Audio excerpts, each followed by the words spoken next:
الرحمن حضرت آدم علیہ السلام نے اماں ہوا کو حق مہر کتنا دیا اور کیا دیا؟ شیخ عبدالحق محدث دہلوی رحمۃ اللہ علیہ نے مدارج النبوہ میں لکھا ہے کہ حضرت حوا علیہ السلام پیدا ہوئی تو حضرت آدم علیہ السلام نے ان پر ہاتھ بڑھانا چاہا۔ فرشتوں نے کہا صبر کرو جب تک نکاح نہ ہو جائے اور مہر ادا نہ کر دو۔ انہوں نے پوچھا مہر کیا ہے؟ فرشتوں نے جواب دیا کہ رسول کریم صلی اللہ علیہ وآلہ وسلم پر 3 بار درود شریف پڑھنا، اور ایک روایت میں 20 بار آیا ہے۔ بنی اسرائیل میں ایک شخص بہت گناہ گار تھا، جب وہ مر گیا تو انہوں نے اس کو ویسے ہی زمین پر پھینک دیا۔ اللہ تعالیٰ نے حضرت موسیٰ علیہ السلام پر وحی بھیجی کہ اس کو غسل دے کر اس کا نماز جنازہ پڑھیں۔ جب موسیٰ نے عرض کی یا اللہ یہ کیسے ہو گیا؟ اللہ تبارک و تعالیٰ نے فرمایا اس نے ایک دفعہ توریت کو کھولا، اس میں محمد صلی اللہ علیہ وآلہ وسلم کا نام دیکھا تو اس نے ان پر درود پڑھا تو میں نے اس کی وجہ سے اس کی مغفرت کر دی۔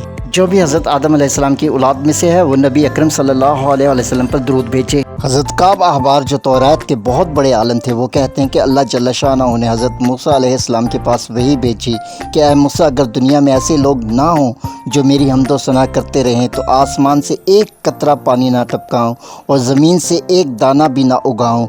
اللہ تعالیٰ نے مزید ارشاد فرمایا اے موسیٰ اگر تو چاہتا ہے کہ میں تجھ سے اس سے بھی زیادہ قریب ہو جاؤں، جتنا تیری زبان سے تیرا کلام، جتنے تیرے دل سے اس کے خطرات، تیرے بدن سے اس کی روح اور تیری آنکھ سے اس کی روشنی۔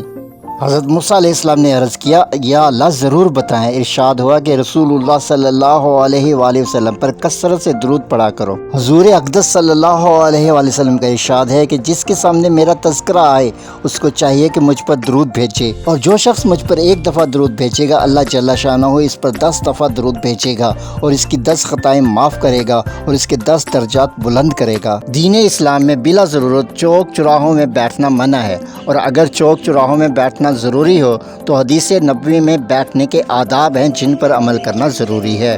حضرت ابو سعید خدری سے روایت ہے کہ رسول اللہ صلی اللہ علیہ وآلہ وسلم نے فرمایا سر راہ بیٹھنے سے پرہیز کرو۔ صحابہ اکرام نے عرض کیا اے اللہ کے رسول ہمارے لیے راستوں میں بیٹھنے کے علاوہ کوئی چارہ نہیں، کیونکہ ہم وہاں پر باہم گفتگو کرتے ہیں۔ رسول کریم صلی اللہ علیہ وآلہ وسلم نے فرمایا تم راستے میں ہی بیٹھنا پسند کرتے ہو تو راستے کا حق ادا کرو۔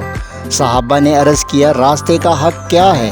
آپ صلی اللہ علیہ وآلہ وسلم نے فرمایا نگاہیں نیچی رکھنا، تکلیف دہ چیز کو راستے سے دور کرنا، سلام کا جواب دینا، نیکی کا حکم کرنا اور برائی سے روکنا۔ اگر راستے میں بیٹھنا ہے تو یہ راستے کے حقوق ضرور ادا کریں۔ صحیح مسلم حدیث نمبر 5642۔